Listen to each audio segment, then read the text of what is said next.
بسم الله الرحمن الرحيم القارعة ما القارعة وما أدراك ما القارعة يوم يكون الناس كالفراش المبثوث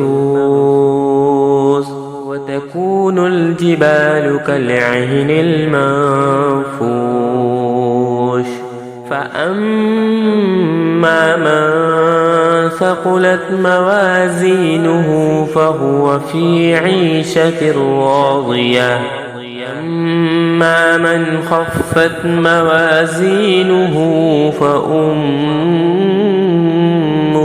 هاوية أدراك ما هي نار حامية.